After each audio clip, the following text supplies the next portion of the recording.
Good morning, Piedmont First United Methodist Church. Thank you for taking time to join with us to hear about our plan for how we are going to be reopening our worship celebrations. With Governor Ivey's announcement of the Safer at Home rules, I know we have all been anticipating the time when we can once again gather together. It's been 8 weeks since the bishop has requested suspension of our in-house worship and our other gatherings. On Monday evening, Diane and I participated in a Zoom meeting with our district superintendent and other lay leaders and ministers throughout our district to discuss how we were going to be reopening our churches. All of you have been able to receive the booklet, Do No Harm, which is the annual conference's guide on how we would be reopening. That was sent out via a Facebook post on May the 7th. If you've had a chance to read this material or look over it, then you are already aware that this is going to be a phased reopening. In the Do No Harm booklet, phase 1 is limited to no more than 10 participants.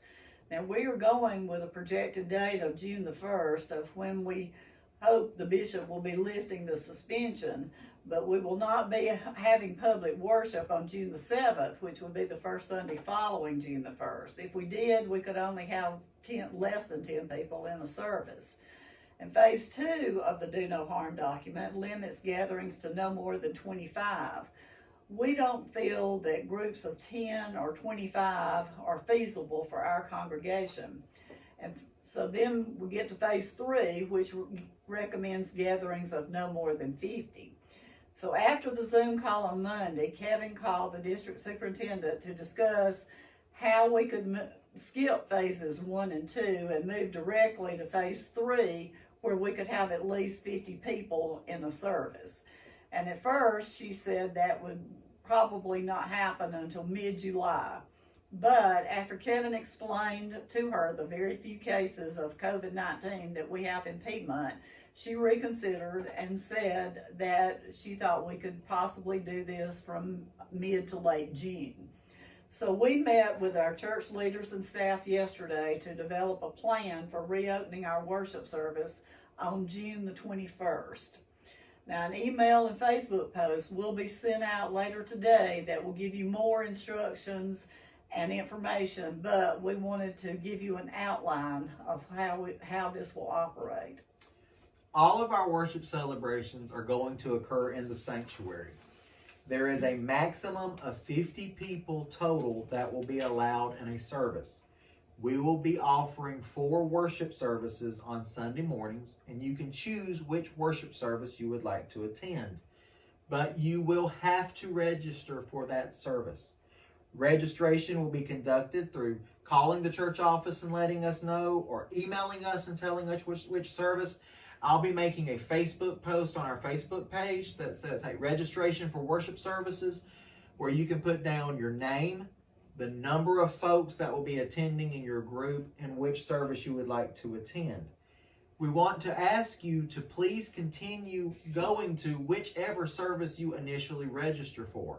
That way you do not have to re-register every single week, and we can better plan for accommodation in the worship services if those numbers aren't changing drastically each week.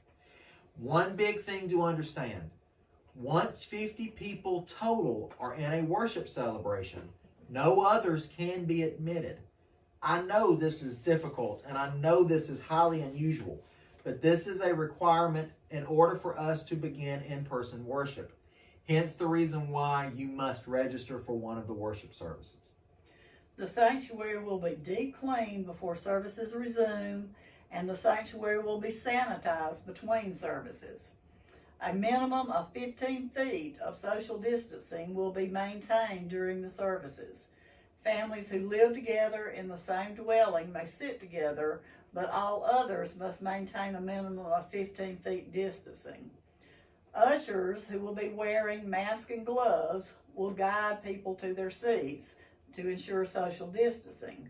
Now, please be aware that this may mean that you can't sit where you normally sit on Sunday morning. And the ushers will keep an index card and pen to record names and contact information of those who wish to speak with Kevin and to get contact information from any visitors. This will be given to Kevin at the conclusion of each service. We will keep a few open spots in each service to allow for the possibility of visitors who are not a part of our congregation. Masks are going to be required, and hand sanitizer will be provided as you enter the sanctuary. Please bring a mask if you already have one. Otherwise, we'll have one that we can give you. Handouts will be distributed before the service begins by an usher wearing gloves and a mask as you enter. We are asking you to throw away any papers that you don't wish to retain at the conclusion of the worship service, so that no one then has to go around and gather those papers that have been touched by so many different hands. Any copies that need to be retained for historical record will be placed in the church office before the service begins. Only the sanctuary will be open. The remainder of the church facilities will be locked and closed, and this includes restrooms. There will be no choir or full praise team, though we can have a soloist or groups of a quartet. There will be no Sunday school classes or small groups at this time. No contact greeting and limited intermingling. Kevin will not be at the door following the service. We will not have a passing of the offering plates. The offering plates will be placed at the entrances, and you will be invited to leave your gifts there as you enter or exit the building. There will be no children's minute, children's church, or nursery. All of our hymnals, all of our offering envelopes, pew Bibles, the things that we normally have in the pews are going to be removed during this time so that we don't have contact with those. And there will be no passing of attendance pads. For the songs that we'll be singing, they will be printed and distributed by ushers as you enter in a way that we've already talked about. When possible, the doors for the sanctuary will be propped open as you arrive and as you leave, and they will be open and closed by an usher to limit contact. During this time, we will not be having any special celebrations during the worship service or celebration of the sacraments.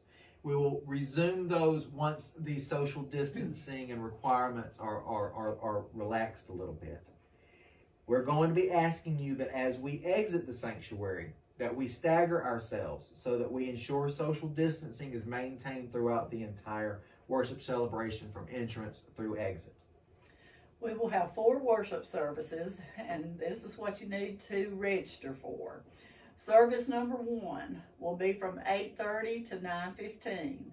Service number 2 will be from 10 to 10:45. Service number 3 will be from 11:30 to 12:15. And service number 4 will be from 1 o'clock to 1:45. And this schedule and plan will remain in place until the virus numbers drop or remain stable for an appropriate period of time. And this is going to vary by congregation and community. We will be having discussions and determining this through conversations with our district superintendent. And after this, the next phase, we will move to groups of 100 or less. Kevin called the district superintendent after our meeting yesterday and discussed our plan with her. Not only was the plan approved, but the district superintendent wants to use it as an example for other churches in our district. One thing that I'm aware of, I know some of us are so excited to come back, we can't wait. Others of us have a little bit more fear with that, and for good reason. So if you are hesitant about returning to worship or being in a larger group, then please feel no pressure in coming back. Also, if you are exhibiting any symptoms of any kind of sickness, we're asking you to please refrain from coming to public worship. We're going to be continuing our worship celebrations online, just like we have been doing through this time of suspension. We know that this is not how any of us envisioned being able to return to worship, but it is the way that we are being asked and that we have to operate at this time so that we can ensure to the best of our ability the safety and well-being of our church family. If you have any questions, please feel free to call the church office and we will do our best to answer them. Now, thank you so much for your time. I hope you've had a great week. I hope you're looking forward to a great weekend, and we're looking forward to seeing you on the 21st of June if that date continues to hold. One final thing to remind you of. Please remember, all of these dates are projected. It is contingent upon the numbers and the virus continuing to drop or remain stable in our area. If the bishop pushes the suspension out further, or if we see a spike in numbers, then all of this will have to be pushed back further. But join with me in praying that God just speaks his word and that all this goes away, because we are looking forward to being able to be back together with you. Go in peace, and may the Spirit of God go with you.